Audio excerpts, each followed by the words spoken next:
Welcome to your favorite channel ES Assam paper BSc under Toka G2 subject tomorrow EVS Environmental Science by Environmental Assessment and Education a subject কিছুমান আজি চুমুটকা লৈ আইছো তো যেহেতু তোমালোকৰ ওয়াকালি exam আছে BSc value added course under Toka G2 subject তোমালোকৰ যে পৰিবেশ মূল্যায়নেৰ ভিত্তিতে এনভায়ৰনমেন্টাল অ্যাসেসমেন্ট এন্ড এডুকেশন এই সাবজেক্টৰ চমুটকা লৈ আইছো তোমালোকে গুৰুত্বপূৰ্ণ সহকাৰে ভিডিওটো হেকলৈ চাই থকা আৰু কোৱেশ্চন খিনি তোমালোকে চাই লোৱা তোমালোকৰ আগত আজি আলোচনা কৰিম বা ইম্পৰ্টেন্ট কোৱেশ্চন আনসাৰ দেখুৱাম যে চমুটকা লিখে তো চমুটকা আহিব পাৰে তোমালোকৰ এক্সামত হাকালি এক্সামৰ আৰু তোমালোকৰ 5 মাৰ্কৰ হয় চমুটকা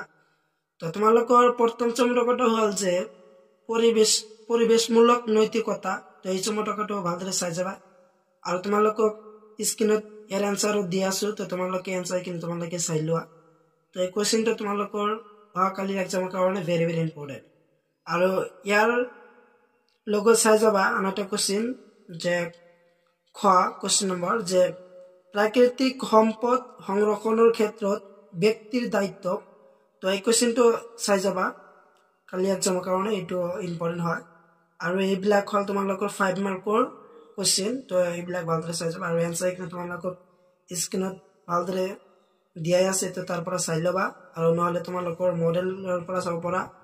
মডেল পেজ নম্বৰ 95 ত দিয়া আছে তো তাৰ পৰা চাই লবা আৰু আছে তোমালোকৰ নেক্সট চমুটকা তো নেক্সট কিনলে তোমালোকে চাই যাবা খ নম্বৰৰ তোমালোকৰ খ নম্বৰ চমুটকাৰ এইবিলাক আছে আনসাৰ তো এই পৃষ্ঠাটো দিয়া আছে যেহেতু তোমালোকৰ এই পৃষ্ঠাত সম্পূৰ্ণ ধৰা নাই আনসাৰ তো নেক্সট পেজত দিয়া আছে তো সম্পূৰ্ণখিনি চাই লোৱা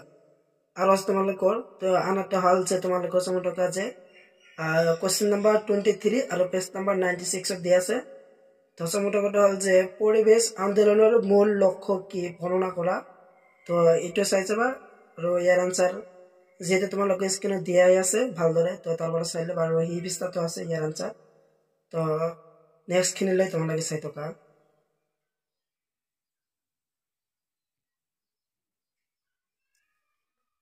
আৰু আছে তোমালোকৰ কোৱেশ্চন নম্বৰ 24 যে কোৱেশ্চন নম্বৰ 24 টো হল যে চিপকো আন্দোলনৰ বিষয় চমুটকা লিখা তো এটো ইম্পৰ্টেন্ট হয় আৰু এইবিলাক তোমালোকৰ 5 মাৰ্কৰ হয় আৰু ইয়াৰ আনসাৰ কিন তোমালোকে চাই লোৱা এইবিলাক তোমালোকৰ আনসাৰ 24 ৰ আনসাৰ এইখিনি আছিল আৰু আছে তোমালোকৰ কোৱেশ্চন নম্বৰ 25 যে চিপকো আন্দোলনত নাৰীয়ে কিয় সক্ৰিয় অংশ লৈছিল তো এটো চাই যাবা আৰু এই পৃষ্ঠাত আছে ইয়াৰ আনসাৰ তো সম্পূৰ্ণ আনসাৰ কিন তোমালোকে চাই লোৱা আৰু তোমালোকৰ আনটা কোৱেশ্চন হল যে তোমালোকৰ কোৱেশ্চন নম্বৰ 26 আৰু তোমালোকৰ page number model page number 98 ত দিয়া আছে তো তাৰ পৰা চাই লবা নহলে তোমালোকৰ স্ক্ৰিনত দিয়া আছে তো তাৰ পৰা চাই লব পাৰা তো 26 কোৱেশ্চন হল যে চিপকো আন্দোলন কি হৈছিল তো এইটো কালি এক্সামৰ কাৰণে ভালকৈ চাই যাবা আৰু আনসাৰ কিনি এইবিলাক আছে তোমালোকৰ 24 ৰ কোৱেশ্চনৰ আনসাৰ যে চিপকো আন্দোলন কি হৈছিল আৰু আছে ইয়াৰ আনসাৰ ইয়াৰ তোমালোকৰ সম্পূৰ্ণ আনসাৰ যে 26 কোৱেশ্চনৰ আনসাৰ যে কোৱেশ্চন হল যে চিপকো আন্দোলন কি হৈছিল আৰু ইয়াৰ লগত আছে তোমালোকৰ কোৱেশ্চন বিলাক তুমি চাই লবা যে 27 যে নৰ্মদা বচাও আন্দোলন আৰু বিষয় লিখা এটো চাই যাবা আৰু তোমালোকৰ কোৱেশ্চন আছে 28 নৰ্মদা বচাও আন্দোলনৰ ফলাফল আলোচনা কৰা আৰু ইয়াৰ লগত আছে তোমালোকৰ 29 চমুটকা লিখা আৰু আছে তোমালোকৰ তো ক নম্বৰটো চাই যাবা আৰু আছে তোমালোকৰ চমুটকা তো সম্পূৰ্ণখিনি তোমালোকে চাই লোৱা